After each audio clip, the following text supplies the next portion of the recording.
All right, let's jump into it, huh? Jund Midrange. Midrange, for those not familiar, refers to an archetype that assumes a controlling role against aggressive decks and assumes an aggressive role against control and combo. So, Agonizing Remorse is kind of like the headlining discard spell in this format. Target opponent reveals their hand. You choose an on-land card from it. Exile that card from their hand or graveyard, you lose a life. Lightning Strike's kind of a sweet tool for mid-range decks. We don't have Bolt in this format, but Lightning Strike acts as a tool that allows us to be interactive against aggressive decks, but also close games out against control decks.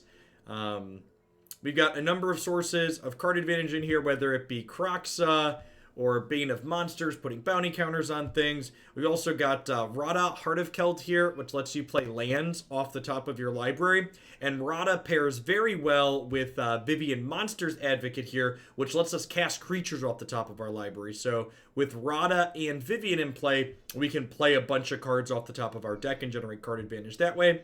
Gonti, Lord of Luxury, is I think this card's probably going to be a format staple here from Jumpstart. So 2/3 Death Touch often acts as a removal spell in the aggressive matchups, but this is a card that, while being removal against aggro decks, is also playable against control because it generates card advantage by drawing a card off of our opponent's deck. We've got Questing Beast as a way to try and run people down while also being a pseudo removal spell against the creature deck. So let's go ahead and pop on into some games here with this and see how it goes.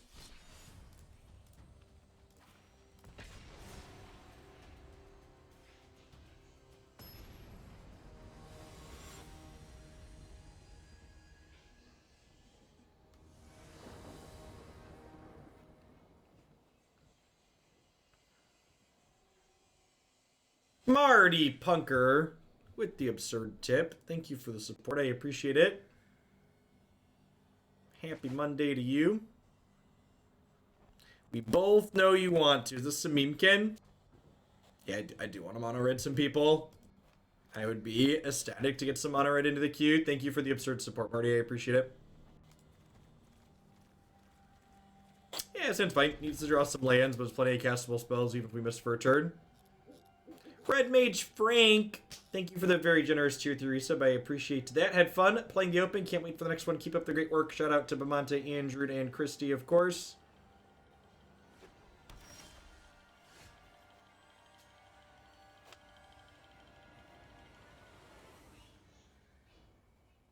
I want the deck to be awesome because I want Jund Midrange to be awesome. Sadly, with these colors, missing Teferi, I'm bound to be disappointed. I believe Magic formats are best when decks like Jund are worth playing. Did you see the Veto midrange deck that we played last week, Jerry? Hey, thanks for the Prime Bucks, Orumvox. I really appreciate it. Welcome back.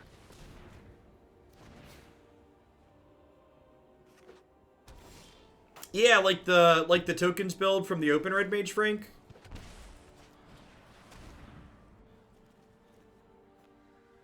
Perfect. Can definitely do that. I'm going to take their ramp spell that gets 2 lands instead of the ramp spell that gets 1 land.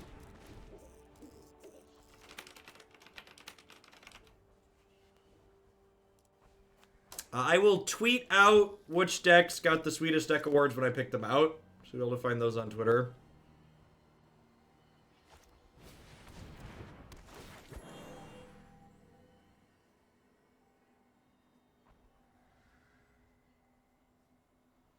We'll start off immediately here with the matchup that's likely fairly challenging. A little bit of a ramp matchup. Ramp decks tend to be hard for archetypes like what we're playing. We're just playing Scavenging Ooze to get some threats into play.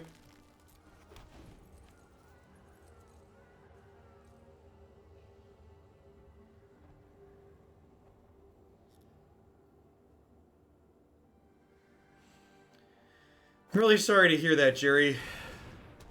That's... yeah, reality surrounding stuff like that is really, really brutal right now.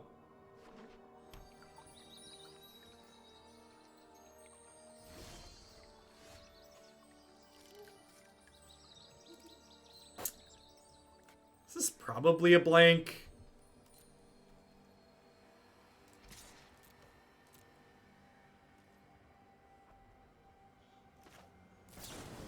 I'm gonna kill one of these and then eat it.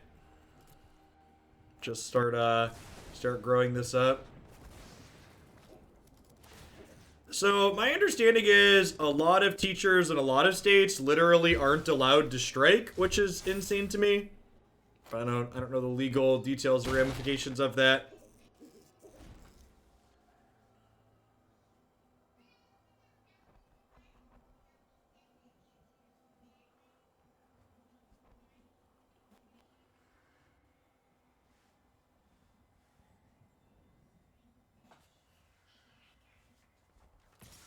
Well, I mean, I guess they're technically free to quit, right? Like that's the thing. Like if they strike, they just get fired. Is basically how it works. Is the reality a lot of people are living with?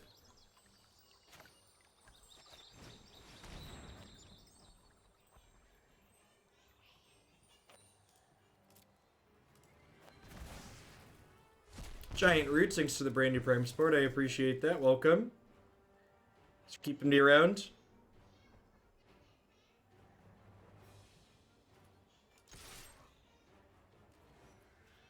Yeah,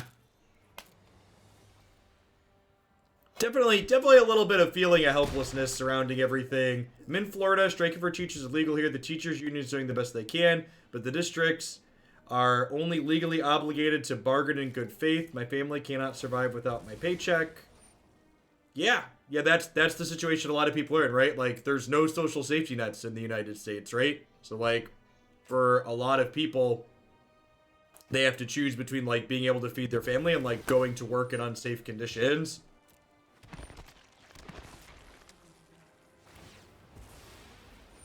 don't know. My wife and I are going to do what little we can, and in the fall, we have the ability to not send our kids to school even if they open, so we're not going to send our kids to school in the fall. I appreciate that, Roots. Thanks for keeping me around. Probably dead here, huh?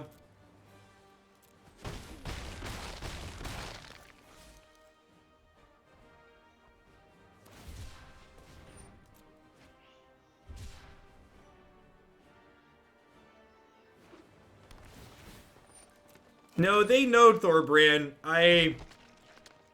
And this is like especially jaded, but I honestly feel like the GOP view this as an opportunity for them to basically cull the poor and for them to cull the people that don't have the ability, like they're literally sending people to die. It is horrific and awful. They're ignoring everything that science and reasonable people are telling them, and they're sending people into these petri dishes. Like, yeah, it's just completely unfathomable.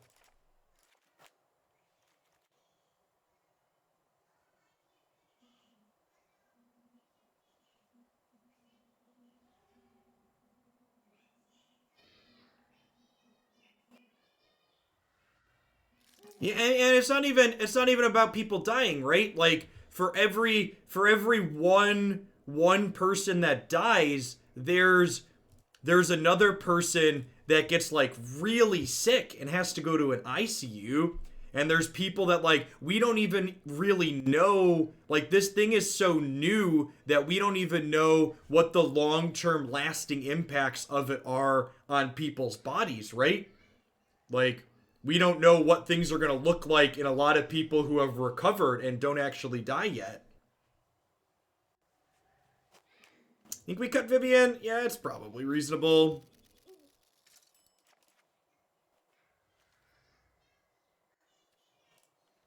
Maybe I leave a couple of lightning strikes in just as a little bit of reach. Duress could be fine too. I guess they don't have that many non-creature spells though.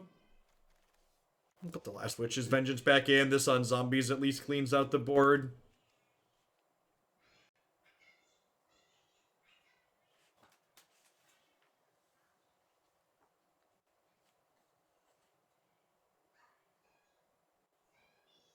Yeah.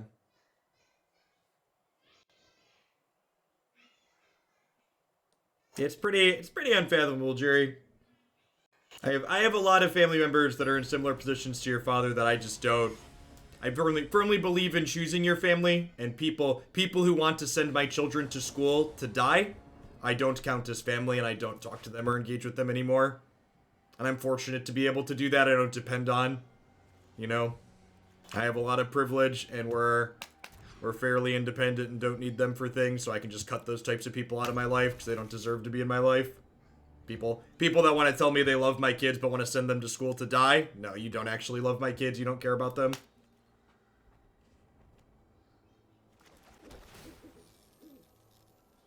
Do I need a second red source? I think I'm gonna bottom this. I think I just want the most chances to, like, find a questing beast on curve.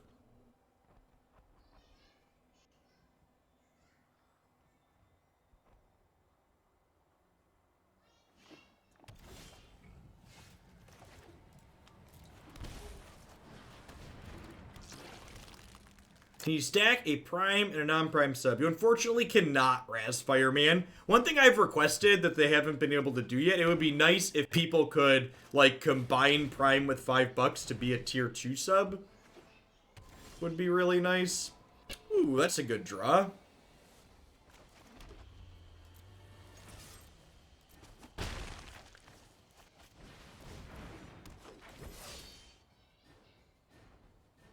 So, Heart of Keld here, we can play the lands from the top of our deck. And you can get a bonus equal to the number of lands we control.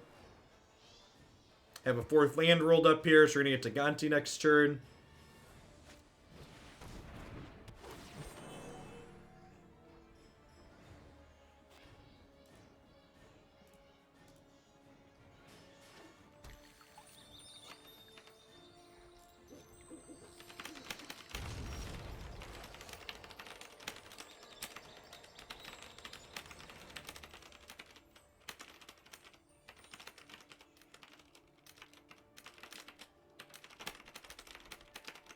One thing for people, just to plug my own stuff for half a second, if you do Prime Sub and you're interested in kicking me a little bit extra support past that, I do have a Patreon too that you can set up a monthly thing on.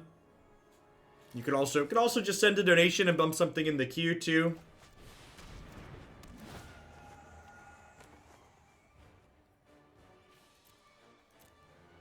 I guess we just take Hydroid Crisis, huh?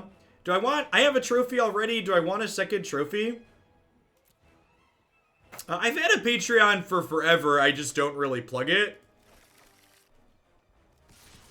So I prefer people sub on Twitch in general if they're going to do one or the other. But I also firmly live by you should take money from people in whatever way they're willing to give you money.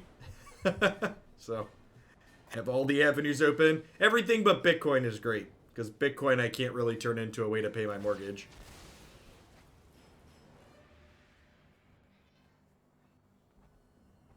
Yeah, with the Plague on top of our deck especially, I think we want the Crisis and not the other trophy. The field really doesn't matter.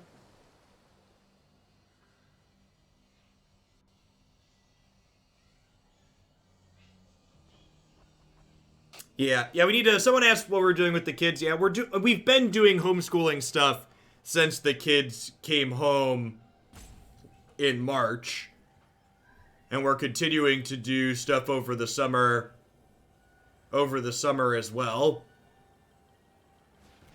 The main thing we're waiting for are the kids' local school district is supposed to tell us this week whether or not they're offering a remote learning option, because ideally if the local school district is gonna like help provide curriculum for us, I'll take that rather than having to create kindergarten and first grade curriculum myself. I'll just teach what they hand us, basically, would be nice.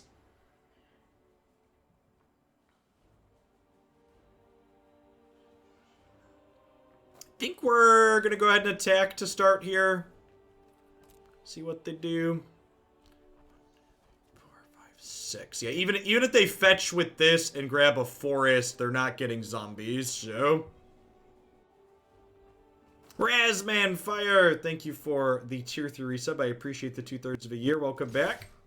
Thanks for keeping us around. We could get Growth Spiraled, that's true.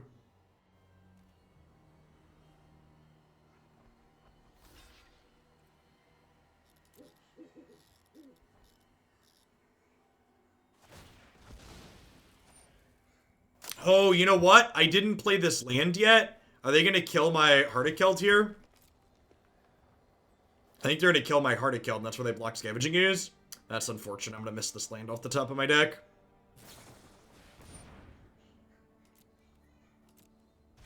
Okay, that's on me. My opponent punted by not doing that during my draw step, but I also punted back, so, you know, feels.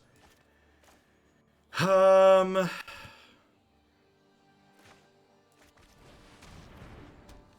I should wait to play this out until they have actual zombies in play.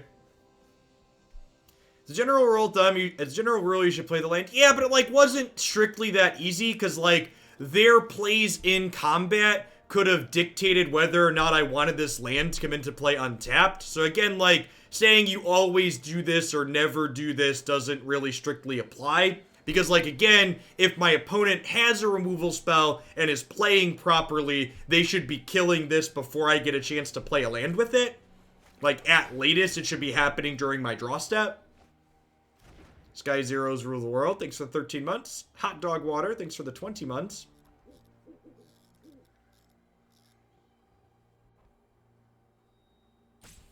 What's better, past a sub, bits, or Patreon? Says Red Frank. Whatever you prefer. Like I said, I'm not picky. Whatever is most convenient and easiest for you.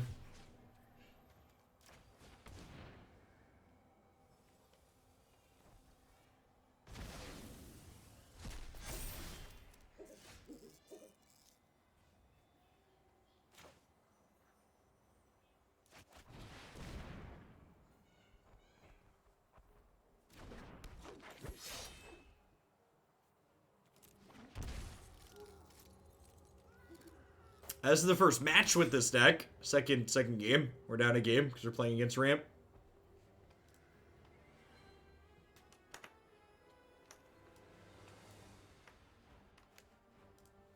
I would just like to say that I'm happy Karn liberated this new artwork. Still doesn't have pants on, because it would be inappropriate for Karn to be called Karn liberated and for him to be restricted by pants.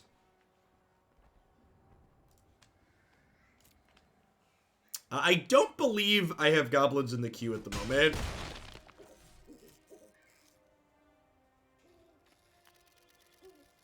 And for people that don't understand that reference, we have Karn, Scion of Urza, for people who aren't familiar. Just grab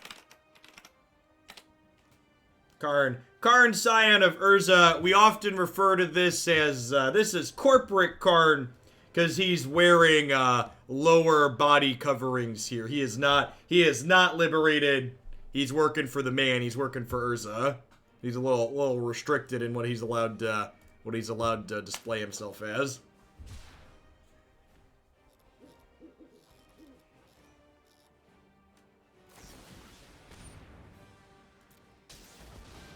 And this is why perhaps my sequencing with the Virulent Plague is bad, because I didn't actually kill any zombies with it, so they got a chance to kill it before it actually killed any zombies. The tweet you posted with the guy saying he'll open the school so your kids get sick and bring it home was insane. Yeah, that's insane is basically how you could describe most Republican policy proposals for the last however long people have been paying attention for. It's one of those things where, like, that's something a conspiracy theorist should be saying, not something that's in charge, not someone who's in charge of opening schools.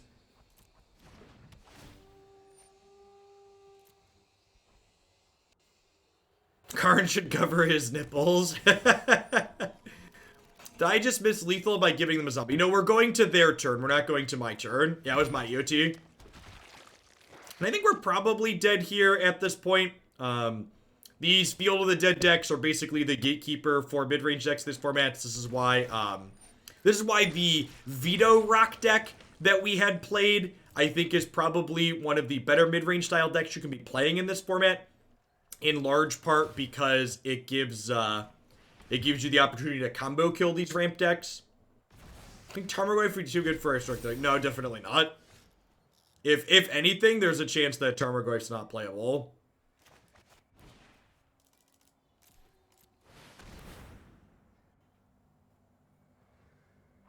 Oh, Irate, it totally did. Thanks for the tip, I appreciate it. No goblins in the queue, let's fix that one. Sounds good. Happy to get that added. So, they Aether Gusted their Hydroid Krasis, so now they're gonna Krasis and draw a bunch of cards next turn. Sounds about right.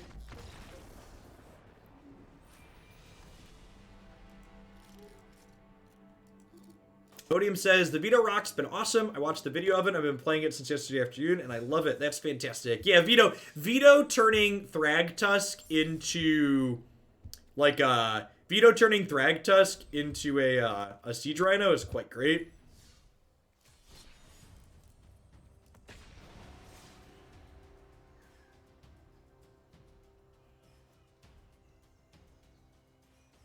Did anyone play Vito Rock in the open? You know, I don't actually know. If they did, they didn't make it very deep. But I haven't actually gone through the entirety of the deck list yet. I need to do that.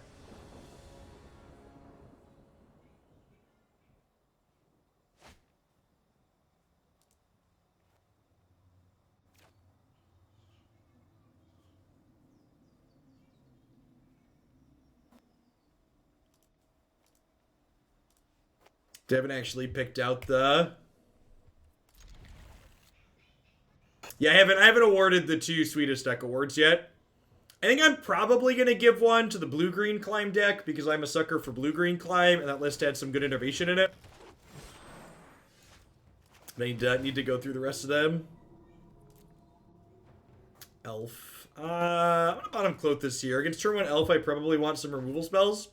The Open was won by Red-Black Aristocrats, beating Mono-Black Control in the finals. You can find full replay archives of the Open on my website and my YouTube channel. Click code Glandia Open on my website.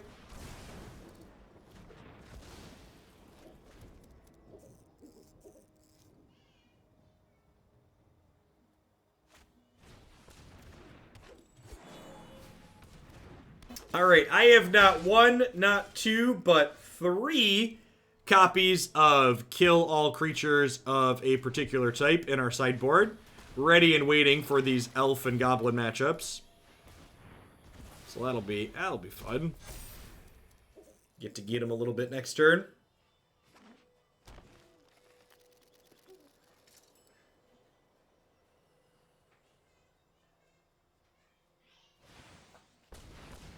Yes, there were 0 breeding pools in our finals. In fact, ramp decks in general had very poor showings.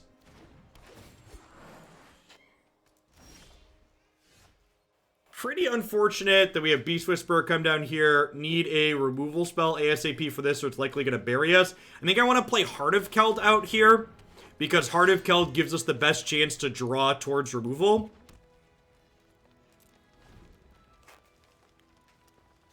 Fire and Fury, thank you for the entire year of support. Let's get you a sword to go with that shield.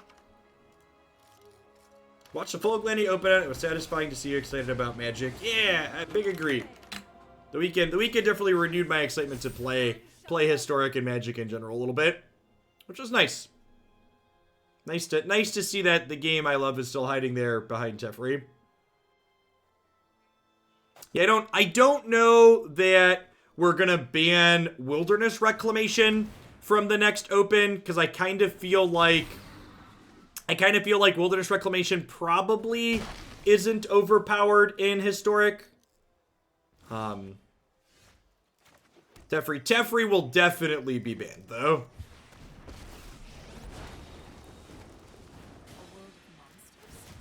This is my paradise. I love making new friends. Heart of Keld here, kind of funny, actually has, like, the quick draw mechanic from Runeterra. She only has first strike on our turn. Just kind of amusing. The land fights for us. Hoof day it is. There's a veto deck that went 3-2. Okay. So Witch's Vengeance in, some Disfigures in, extra trophy in. I think this is a discard spell out matchup. I think we want more cards that play to the board and fewer cards to try and take things out of their hand. Liliana, Waker of the Dead is probably pretty slow here. Our deck's not super good at filling the graveyard up, so even using her as removal tends to be slow. Should be illegal to concede with Craterhoof on the stack. Listen, if Craterhoof had a sweet animation, I would never concede with Craterhoof on the stack, but Craterhoof does not have a sweet animation because Wizards doesn't care about things like that.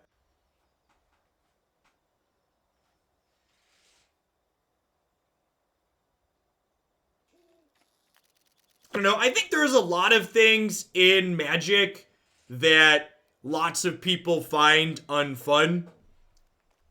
But I think the issue with Reclamation, Explosion, and Standard is that it's everywhere and it's really good. I think if Expansion, Explosion, Reclamation is like a fringe thing that's just playable in Historic, it's fine to have around. When it's 40% of your tournament, it's not okay. But when it's just like fringe playable, that's an acceptable thing for it to be.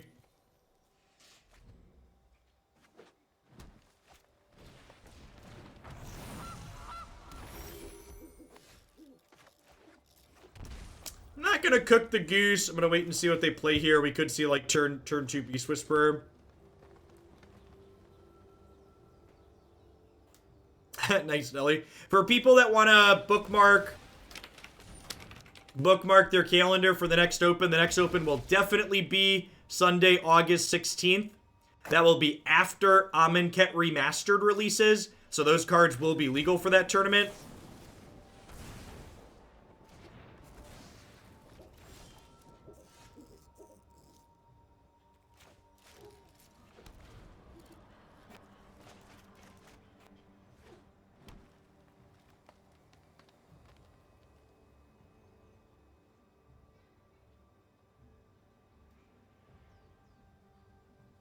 Yeah, we're gonna be moving the next open to a Sunday to see how that does for both viewer counts and player participation. So since we've started this series, we have it's like that. We've had a number of other tournament series pop up, so Sundays have fewer other tournaments going on for us to compete with in terms of both viewership and players. Had decent viewer counts for this last open, but think we could potentially do even better on a day where we're competing with fewer things.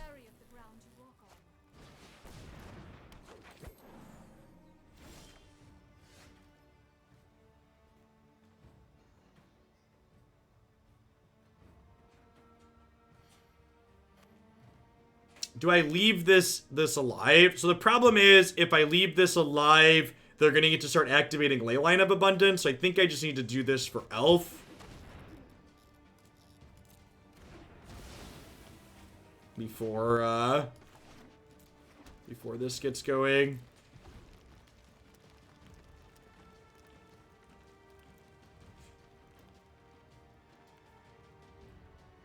I mean, it's basically a Stone Rain killing the Elf, right? I'm not sure that we can beat Leyline plus Nissa here, though.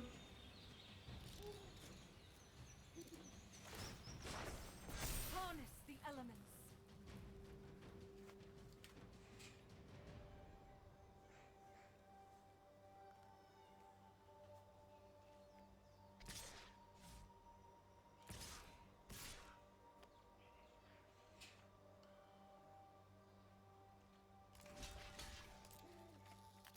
Easiest block of my life, he says.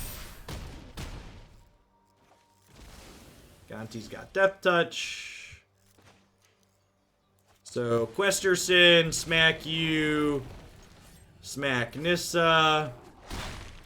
Scavenging Ooze is a good pull because it lets us use our 2 extra mana here. Also, Scavenging Ooze is an ooze for Biogenic Ooze to put counters on, which is fun.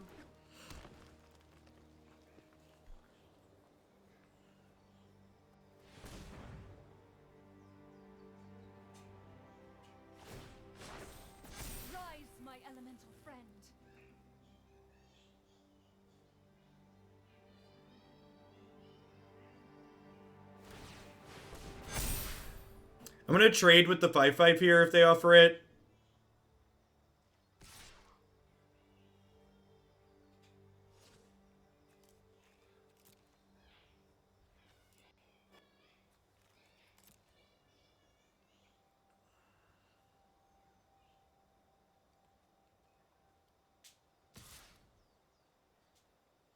So this attack means I get to kill Nissa, right?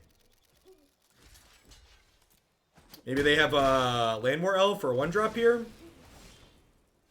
Nope. Alright. Let's start with this and see what they do. Alright. This game is not over yet, strictly speaking, but it's definitely winnable.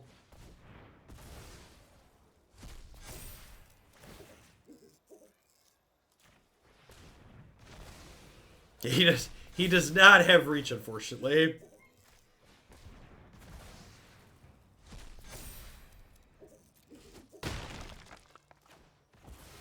I cannot protect you anymore.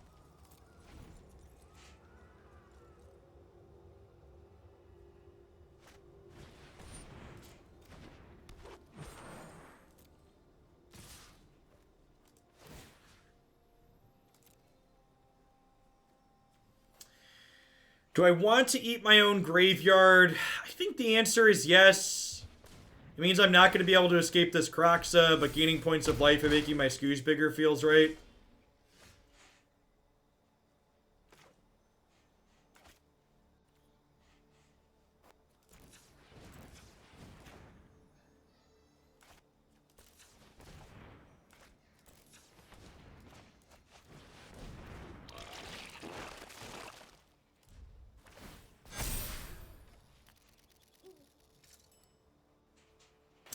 Yeah, Pulse. I mean, yeah, killing the forest isn't that big of a deal. We're probably going to want to Pulse their flyer, right? Is likely what I want to do.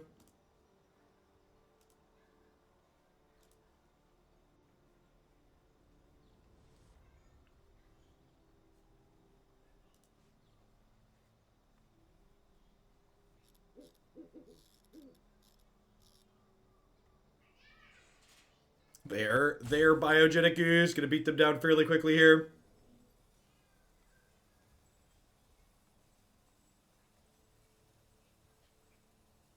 Cassius, thank you for the entire year of support. Let's get you a sword to go with that shield. Thanks for keeping me around.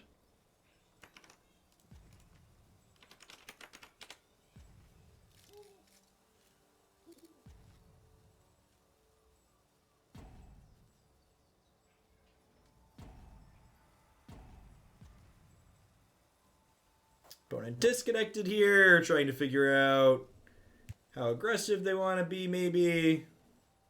Perhaps their toddler knocked their drink over or whatnot.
Thanks to support Picklebolas. You are not alone in that rotation cannot come soon enough.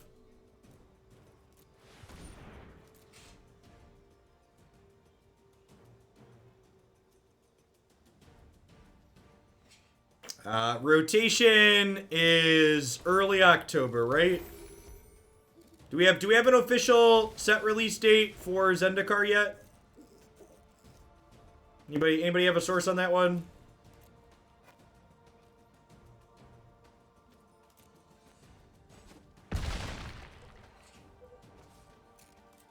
September 24th, 2 months.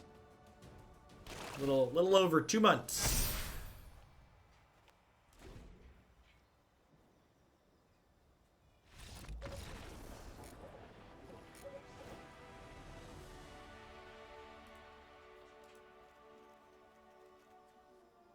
Think about it. They're boarded. Let's run it back.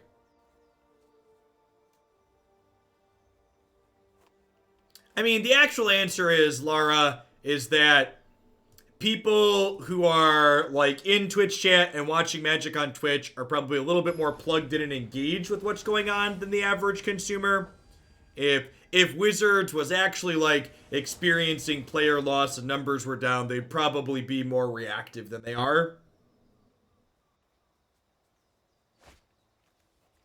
So the fact that they haven't been particularly reactive or willing to change things feels to me like they probably are okay with where everything is at, all things considered. I'm gonna shock this in and just pass. I'd rather disfigure like an Incubation Druid or their 3-drop like Land War Visionary rather than a Goose here. And they don't give me something else worth disfiguring, I'll just kill this, but definitely would rather disfigure a more dedicated mana source. Hey, Darkfire, thanks for the brand new tier 1 sub. I appreciate that. Welcome to Oglandia. You think September 16th is the release date? That would make sense. Okay, September 24th is the paper release date. Man, did we just kill a Mana Dork and are still going to get turn 3 Nissa? Feels magic, man. Welcome to Oglandia, Darkfire. Good to have you here. Alright, no land drop is good for the home team. Isn't Incubation Druid a 1/3? No, you're thinking of the one that doesn't adapt. Incubation Druid's an 0/2. Visionary. Vision is scary. Starter Evolution. Pollute in the airwaves. Such a disaster. Such a catastrophe. Druid of the Cowl. Yeah, that's the other one. 7 Fet. Thanks for the 1.5 years. Welcome back. Alright. Land drop's not a terrible pickup.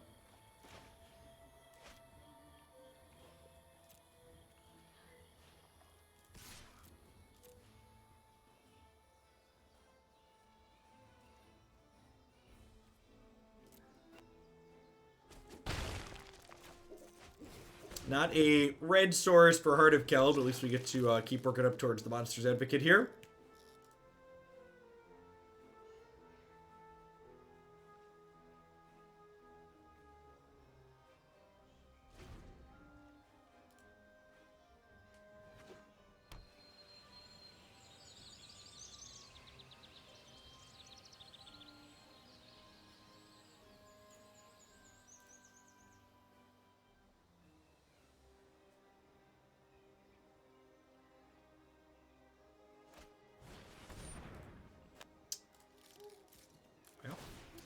I would like to eat this before you can.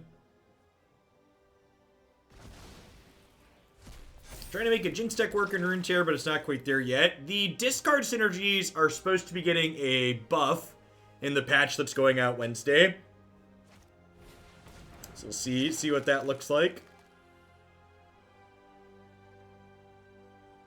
One of the nice things about digital games, they can make weaker cards better in an effort to make them more playable, which is sweet. All these oozes are hungry, chat. They're starving.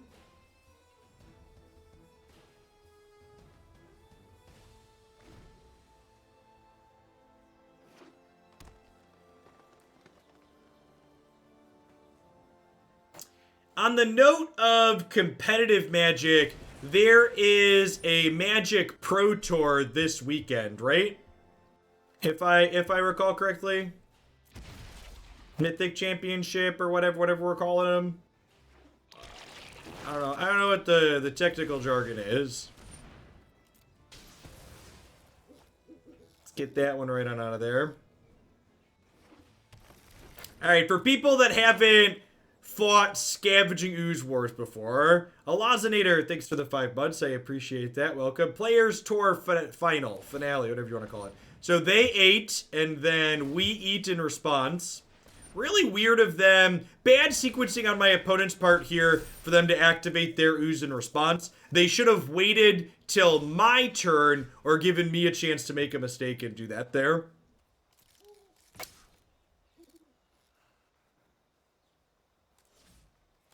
I want to attack with this. They could trade here. It's probably not worth it. I made this one a 4-4 as opposed to making this a 3-3 because I want this to be able to block Nissa land should they peel a Nissa. If we find a red source, we'll be in a very good spot. However, if they find a Craterhoof Behemoth at any point, we are dead. So, a little bit of thankfully, there's more red sources in our deck than there are Craterhoofs in theirs, but this only, you may cast that card. Okay, so we can't take lands with Gonti. Worth noting. Voracious Hydra, sure. Actually, maybe I'm supposed to take the Incubation Druid there, because Incubation Druid would help me get to Monsters Advocate sooner. To consideration. Druid does not make red mana. Druid only makes mana that are colors of lands you control, so it does not fix for us.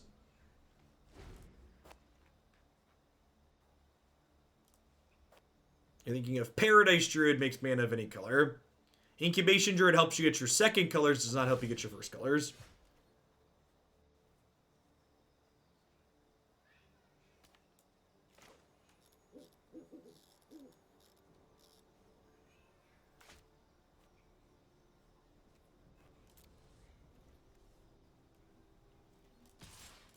Start attacking with this Gonti.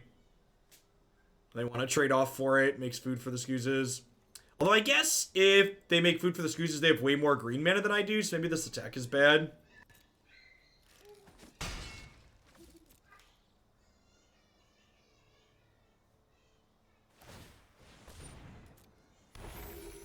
was today years old when I realized Paradise Druid was a play on Bird's Paradise. Indeed. Opponent's going to have copious amounts of food here, so if we don't draw out of our red screws soon, we're going to have a hard time.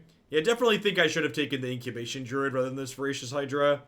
Should have done that to get set up to get to Monsters Advocate. Is it worth a second Gonti for more disruption? Can you explain to me why you think that's worthwhile? Because obviously I don't think it's worthwhile. That's why I didn't make the play, but I'm open to have a discussion about it rather than just telling you I think that play's bad. That's why I didn't do it.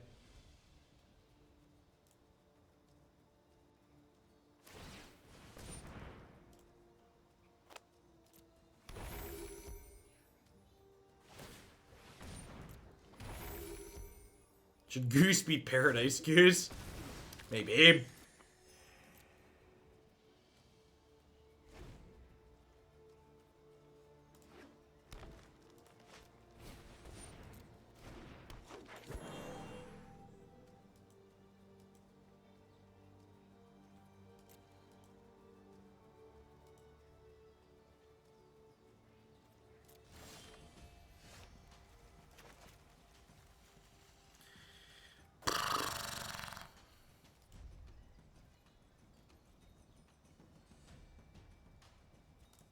At least they're also spinning their tires, I guess. I was like waiting for them to peel a Finale or a Hoof to kill us at this point, though.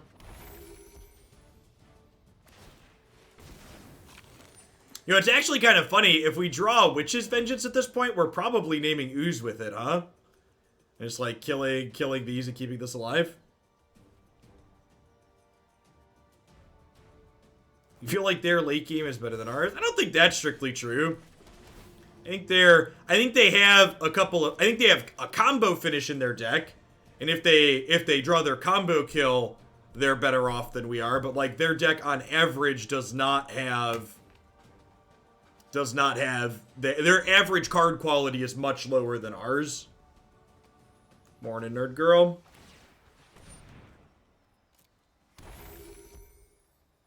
So the problem with killing any creatures at the moment is they have way more green mana than I do. So any creatures I kill on this board make their Scavenging Oozes bigger.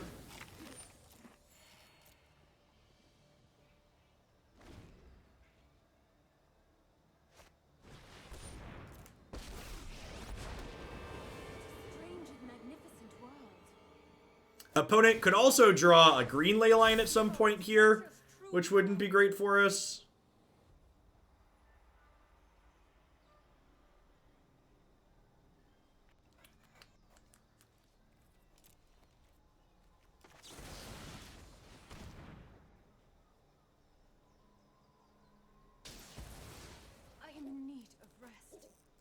Probably playing Radha out next turn to try and dig to more red sources.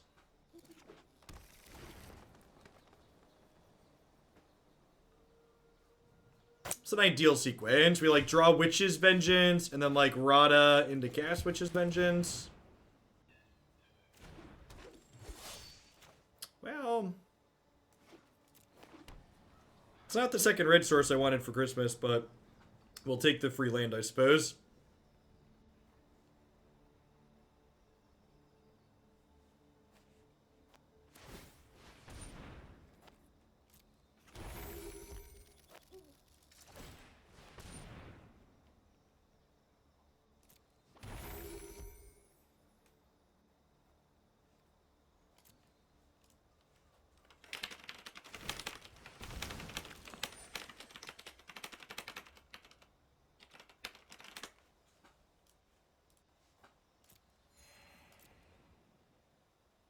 No exact list of Amonkhet cards coming to Stark. We do not.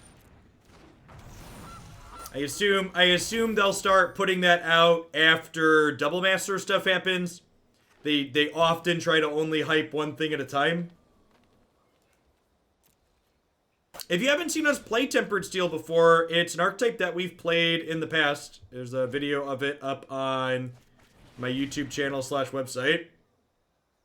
So it's called Remastered because it's the entire block. For people that aren't familiar with digital remastered sets, they're not singled sets. They're a curated list of cards to try and provide a limited experience, as well as an injection of cards for Constructed. Every day is a new mutation. Sounds good, Jake. That'll get applied after I'm done streaming today. All right, we're getting set up here. Need to fade their Crater Host just a few more turns here, hopefully.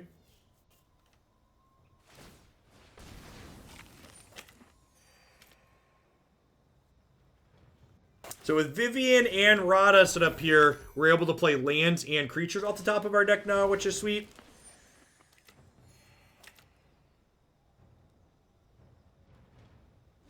Yeah, eventually we'll want some reach on the 3/3s. Agree with that. If they hit green leyline in the short term, we probably just can't beat it though. I'm just getting a couple of vigilance tokens for now.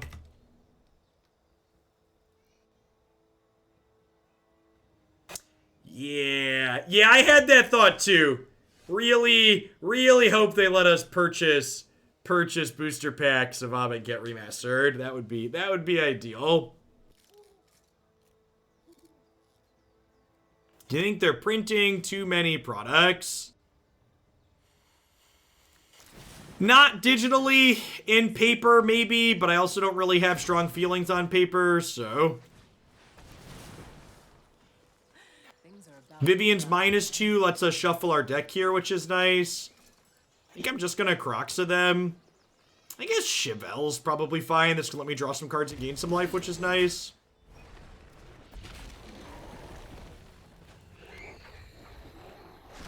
How do you compare the monetization of Runeterra versus Magic? Does Runeterra seem more fair or cheaper than MTGA to build competitive decks? Yeah, the Runeterra model of acquiring cards is far less predatory and way more consumer friendly than Magic Arena is. For people that haven't poked at Runeterra yet, in Runeterra, you literally just get to buy the cards you want directly. There's no random card packs or hoping to open wild cards or hoping to open the cards you want. You literally just earn in-game currency or buy in-game currency and then get exactly the cards you want and nothing else.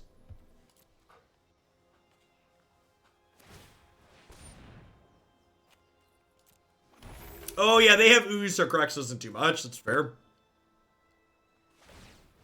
The average price of a competitive deck in Runeterra is between $20 and $30.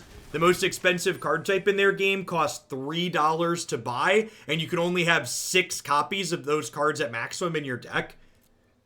Those are their champion cards. You can only have 6 champions per deck.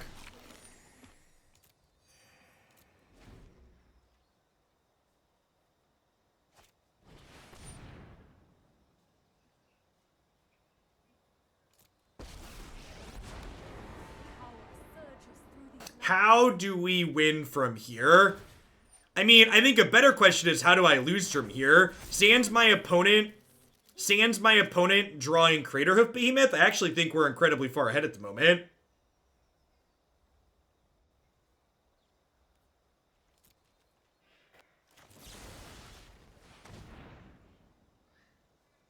Like, board state to board state, our board state's going to develop better than their board state's going to develop. I can help you no longer.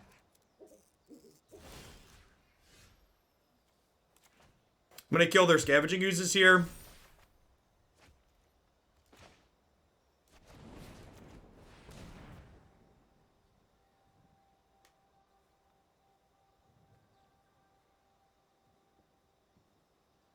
So that way my Oozes don't have to fight with theirs. This lets us draw this. How many cards they have left? There's a chance we could nab a hoof with Gonti. They have 34 cards.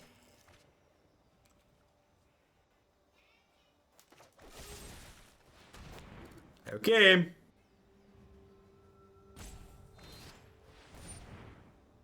Heroic Intervention. Yep.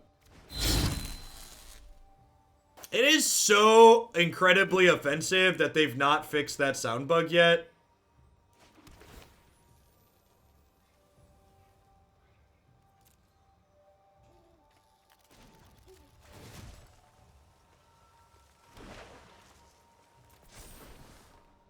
Yeah, the fact that they didn't save the Nissa is interesting.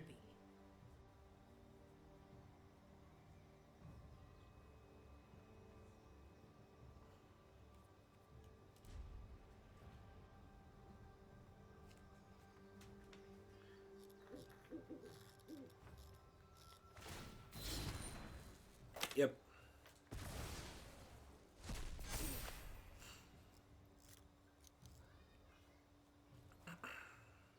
If they don't peel a hoof or a ley line next turn, I think we're going to be able to turn the corner to a point where those cards are no longer relevant.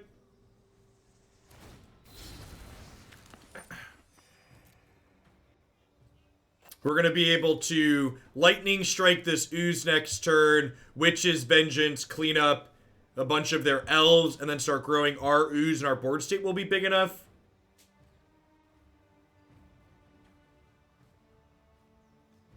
Nah, I don't think that matters, Baker. It's pretty irrelevant. Feels Magic, man.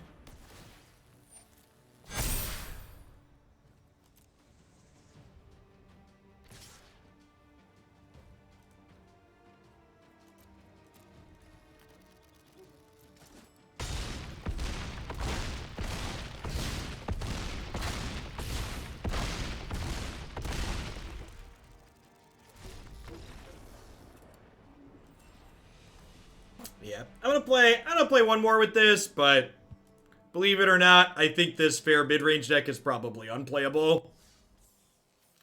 This feels largely like it's just a worse version of the veto deck we played last week. Playing a mid-range deck that has a combo kill wrapped up into it leaves you much better positioned in games like this.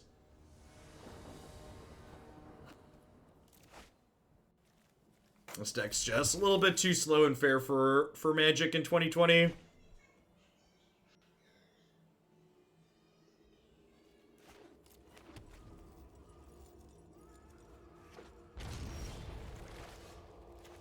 Our curve's really good here.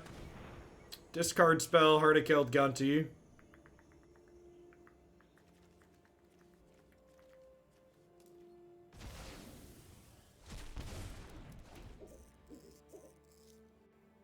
Now, the real question is, I think I play this out since they didn't hold up Heartless Act, so now they have to choose between killing Radha and playing Narset this turn.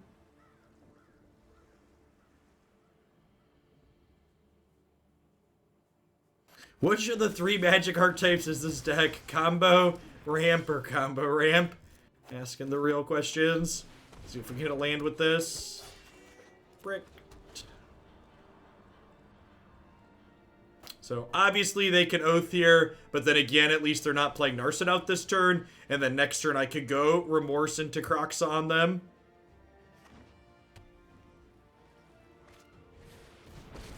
This is such a weird play. Like, they're giving me a chance to draw another card with this, and I just get to attack here now. So, oh, they can't Oath, they don't have white mana. Okay, that makes sense. You're right. Sorry. Esper things. I'm going to play Kroxa before I Agonizing Remorse, because I want them to choose to discard a card before they know that I'm about to cast this. Maybe I'm supposed to actually just take this, so that way if they draw white mana, they can't kill this. Look at that! Found a land, chat.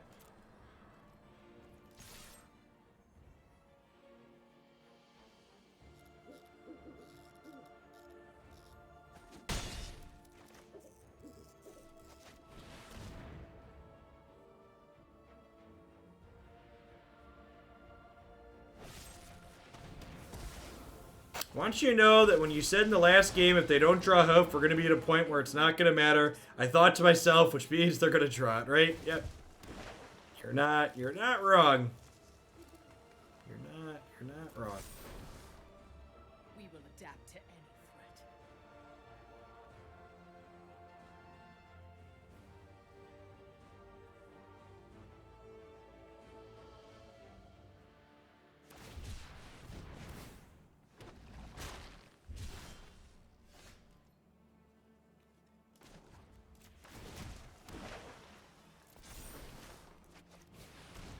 I'd like you to be my friend,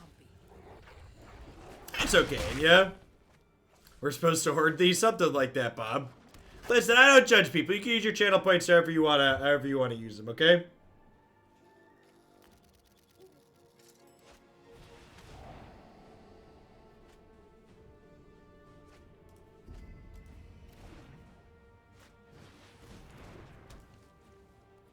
Alright, we have enough to escape Kroxa here, so that's nice. This game is super over, right? Every day is a new mutation. Hey, Beansy. Working towards being our first Shillionaire. When I go ahead and escape this, I don't really have any sweepers that get rid of everything. I guess they could have the even odd sweeper. We do not have any Shillionaires yet. Beansy's working towards being our first. We have a number of people working on it, but Beansy's the closest.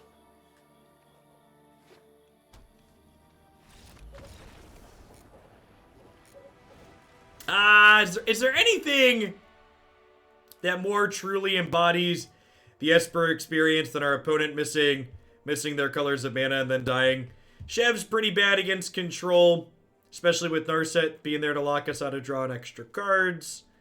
Scoo seems fine. A lot of this card advantage stuff seems fine. Trim a Lightning Strike here, perhaps. So I'd probably rather have Bedevil than Strike, huh? Kill their bigger Tefrees more consistently. I think I'd rather have a Strike than an Eliminate.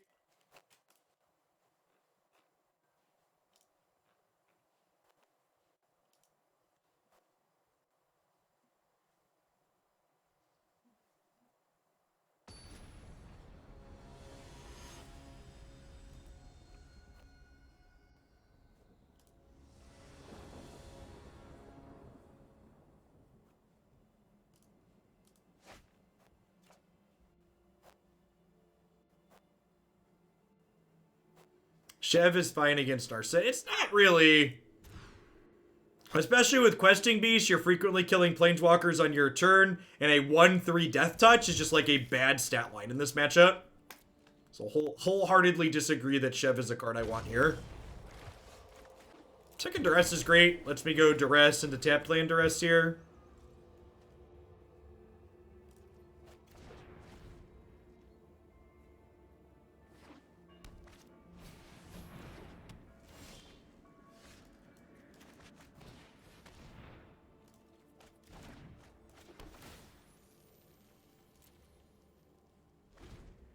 This chat has more highlights than a rural dentist's office bookshelf.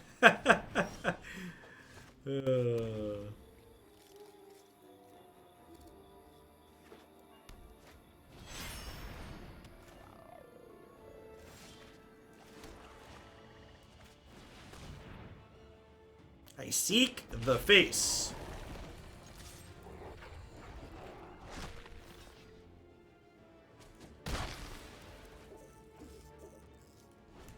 So I assume we're just going to shatter my questing beast here. So like that draws me a card. Each of these are going to draw me a card. Should be in a pretty good spot here overall.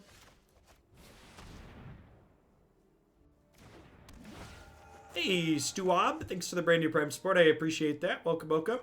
Thanks for keeping me around. The hoots went smoothly. You were already done when I came home Saturday. It looks like I'll finally be able to play the next one and scrub out O2. Sounds good. Yeah. Yeah, yesterday was definitely the fastest hoots we've had. It was also the smallest in terms of total number of players. So we had slightly fewer people competing than we had previously, but that's also fine.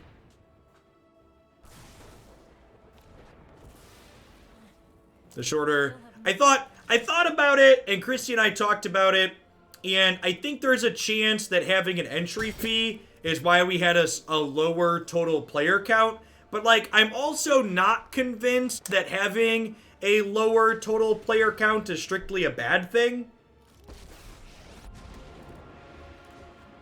Like, I think we'll still leave room for up to 256 people moving forward, but if we have less than 128 and it's just a shorter day, I don't think that's strictly bad. I think I'm actually just not going to plus this. Just hold on to this Gonti in my hand.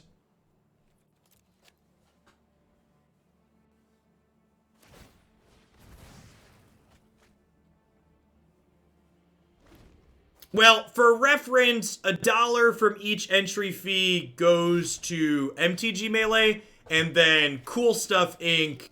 takes the remainder. So I did not pocket any money from entry fees in that tournament. Also, yeah, in terms of how many people didn't show up, we had 2 people that registered and then didn't show up the day of, as opposed to like 30% of the people like we had previously, so...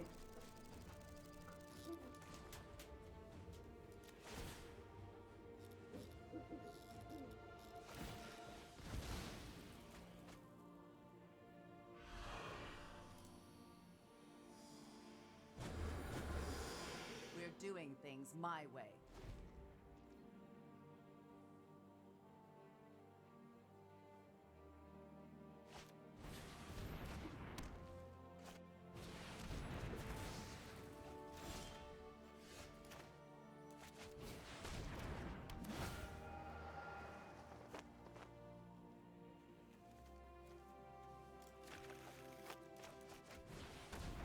After watching Hoots with House Bands and Great Lights deck list, I have to say, I saw about 3 matches of the Red Bull event. The only decks I saw were Wilderness Reclamation. Yep.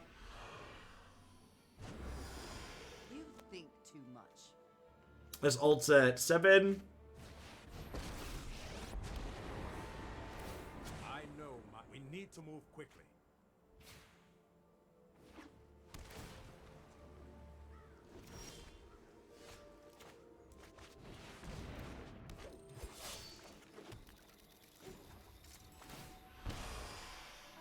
Don't care about your plans.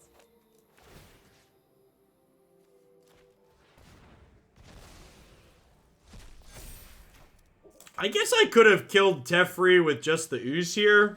Maybe that's better. Really should have seen that coming. And Burn and Flow, thanks for that 2 months. Yeah, and I had mentioned that before, like, at the end of the day, I'm not making money off of entry fees, and that's not my goal with running the event. So the fact that we like had a good viewer count, especially considering we were streaming against Red Bull and SCG and Channel Fireball at various points throughout the day, means the event as a whole was definitely a success.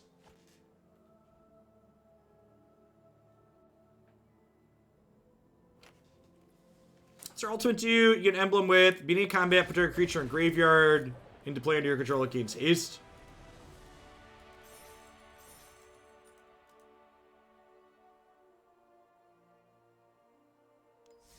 I would have played it with an entry fee if streaming it weren't a requirement. Yeah, streaming's not, again, like, there's a lot of logistics why people can or can't do things, but streaming will always be a requirement. Like I said, the goal is to have coverage. I guess my only question to you, Dual Josh, is the streaming requirement a no-show to you because you're worried about competitive integrity, or because you don't have hardware or internet capable of streaming it?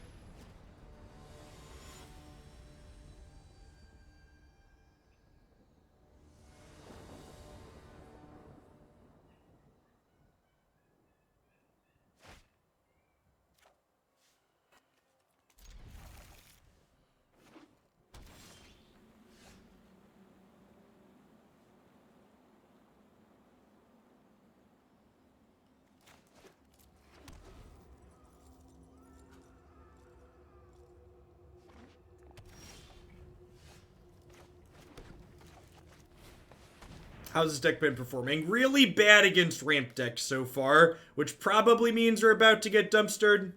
I'm going to take the Narset for now, and hopefully Liliana can shoo this Ugin out of their hand before they get to it. Knowing how to stream it from your PC. It's literally 2 buttons. You literally join the Discord server, and then you click Go Live, and then you click Arena.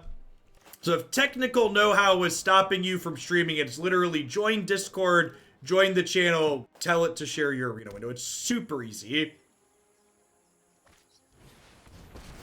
Yeah, also another good thing to note is if you're worried about your computer's hardware and you've tried streaming to Twitch, streaming to Discord is less system intensive than streaming to Twitch. It's still not nothing, but it is less than using OBS entails.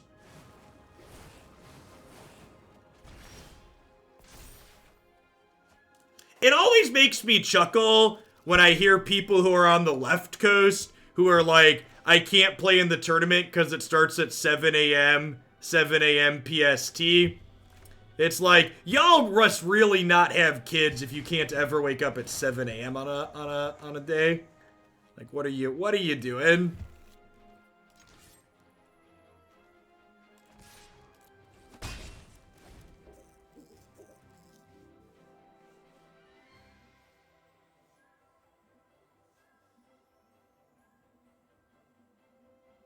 If you can have a stream open on Twitch while playing Arena, you're probably capable of streaming to Discord. Yeah, that's accurate. Let me aid your research.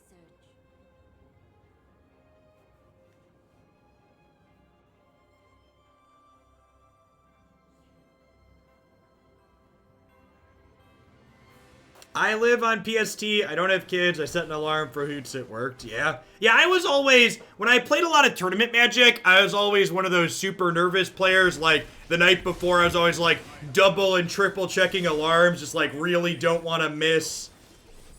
Really just don't want to miss my alarm the morning of. Suppose that's how it was meant to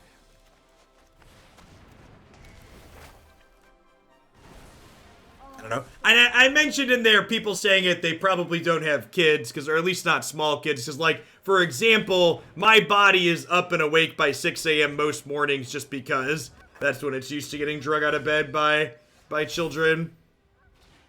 Alright, so this makes Ugin cost 2 extra mana next turn at least, so we've got that going for us. So let's get Liliana down here and get her ticking up. I'm looking for new minions. Care to volunteer?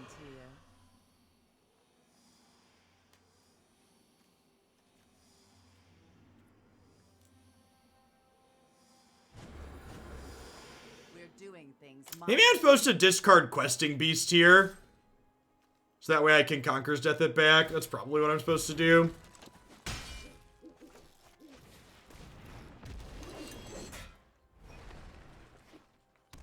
I think I punted that. 6, 7, 8. Yeah, they have 9 mana, which means they can't cast Ugin this turn because of Conqueror's Death trigger.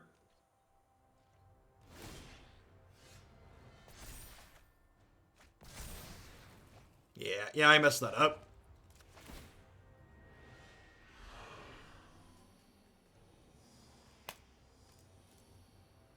Yeah, we're gonna have to double Liliana and empty our hand here. So pretty big punt on my part that I didn't discard a threat last turn to get back with the Conqueror's Death here. I could have had this Questing Beast in play, giving us a much better chance to close this game out before my opponent took it over. Ulti Gamer, thanks for the third of a year. I appreciate that. Welcome back.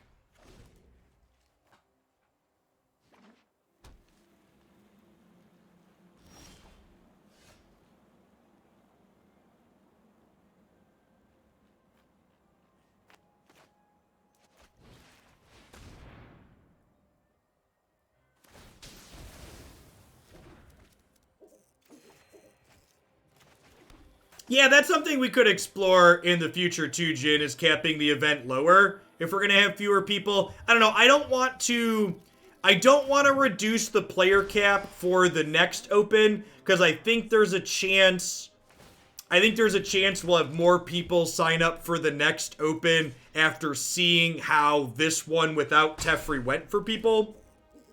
Like, I think a lot of people have been pretty burned out on Magic recently. And getting to see not only how little downtime there was, but how many feature matches and stuff like that. We covered. Something else I'm also going to be doing for the next open is, I didn't run this past you all, but I think it'll be a fun idea, and we'll see how it goes. For the next Hoglandia open, I am going to invite a bunch of other content creators to play. So I've reached out to a bunch of other people that stream Magic or make Magic videos on YouTube and stuff. So in addition to having, yeah, I think it's just good opportunity for some cross promotion.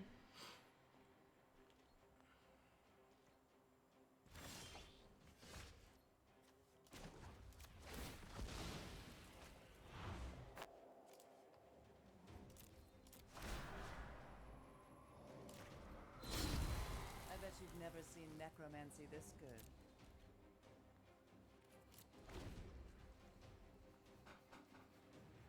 Am I comping their travel? Yeah, I'm gonna pay for their travel for sure.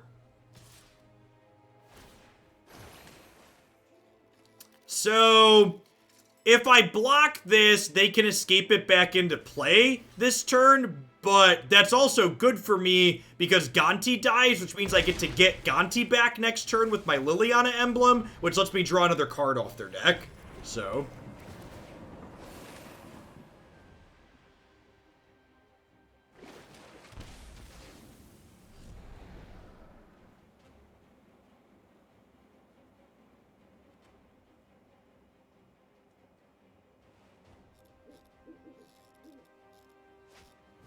I mean, to be fair, if you're in the EU, the Open Series is pretty reasonable for you to play in, right? So, like, we started at 9 a.m. Central, which was the last, like, this past Open was perfect if you were in the EU, right? Like, 9 a.m. Central is 2 or 3 p.m. most places in the EU, right? And we were done in under 7 hours, so we were done before 10 p.m. there then. I'm gonna get rid of the Ugin the Spirit Dragon in case they draw a Conqueror's Death down the line.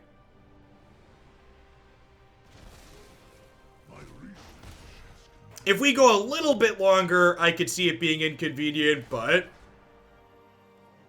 I can get back their arrows, that's funny.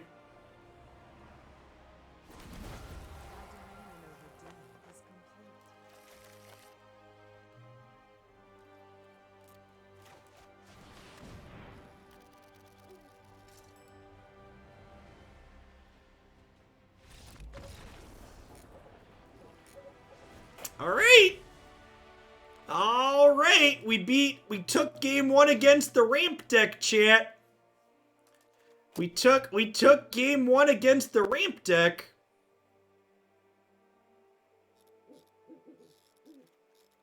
That's exciting. Don't call it a comeback. Chev seems real media. This card's been super underwhelming so far. Lightning Strike seems kind of whatever. I'd probably rather have, one Lightning Strike than eliminate. I didn't see Field of the Dead out of them. They were a sweeper-based deck, so Duress definitely seems good here. This seems good.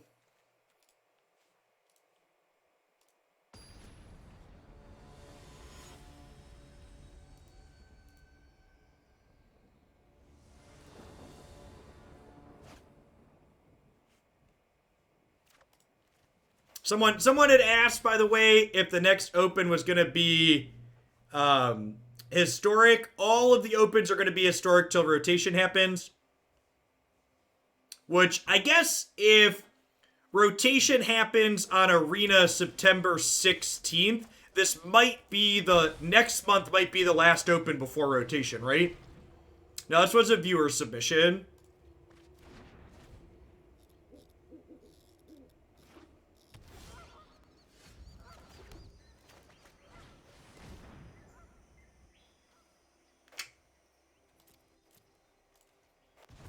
I'd like to take Tameo here.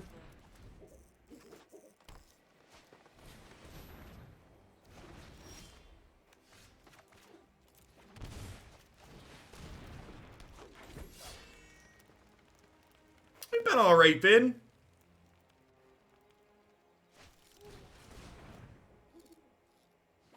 Knowing WotC, they'll probably extend the format because of how well they think the meta's doing. Can we just, like, not even joke about that? That would be great, thanks.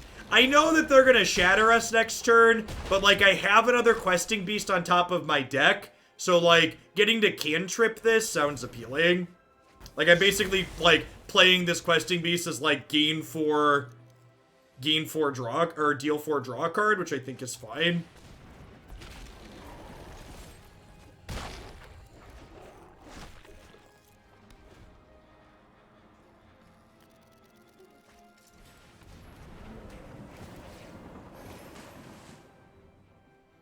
Yeah, it was like a double costed Boros Shard that drew a card.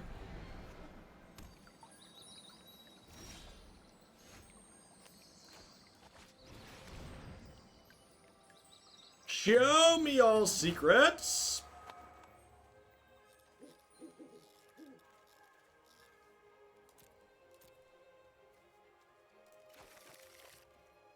I think I want this, right? Just like Ugin insurance.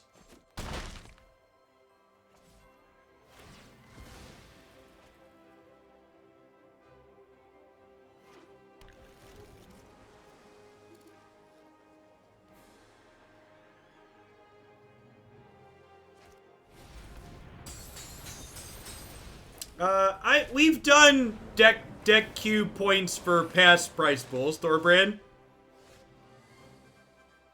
Just for reference.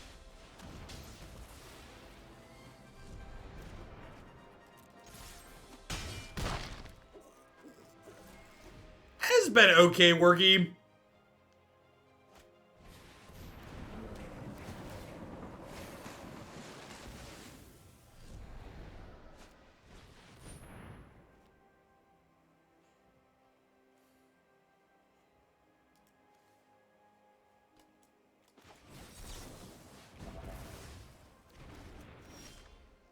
I think I veto that because they're missing land drops. I think is the plan. Jasper, thanks for 7 months. Welcome back.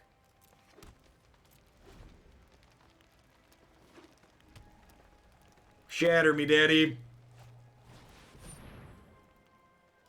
Alright, they're digging for it. I know 88 ways to defeat, meditate, and prepare. That doesn't do it. So, kill you?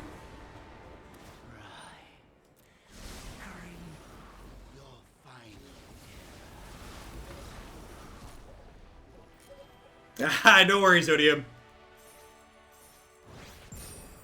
Yeah, it's like a server with a lot of different channels in it, Odium. It's definitely IRC for the 21st century is definitely accurate. Jund occasionally beats Strahd. All right.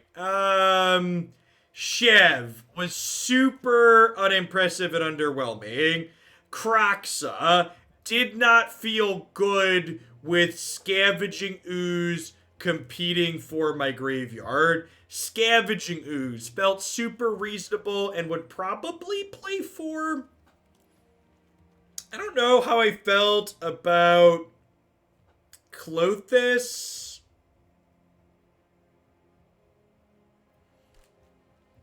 I don't know. Yeah, I think, and I talked about this, right? Like, I think the Burning Tree Emissary bans, the Nexus bans were good. Sylvan Advocate is not historic legal yet, which is sad. This deck would totally play that card. Yeah, I feel like I want to rethink some of the threat base in here. Like, I feel like these spells all seem fine, but I've got like five slots here. Oh, that's a good one. Yeah, that's probably... I don't know why I didn't think of that. This was a viewer submission originally that I did some changes on. Yeah, I think Bonecrusher is probably just better than Lightning Strike. Big agree with that. It's like a 2-for-1 that's like also a threat. Murderous Rider could be okay too. Just get the adventure spells up in here. I don't hate to look at that. Someone just said Kroxa. Actually not a huge fan of Kroxa. We had some Kroxas in here to start, and our deck just doesn't put extra cards into the bin, and Scavenging Ooze fights with the bin. Yeah, Gonti was actually like really good very consistently, huh?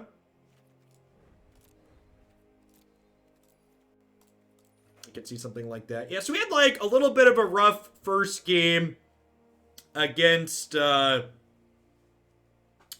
of the ramp decks, but ended up wrapping up with an okay-ish finish. Honestly, talking about ramp being hard, the last couple of cards to put in here, how much red mana do I have? 7, 8, 9, 10, 11, 12, 13. I only have 14. That's probably can't play this. As much as I would like to. What other haste threats can we play?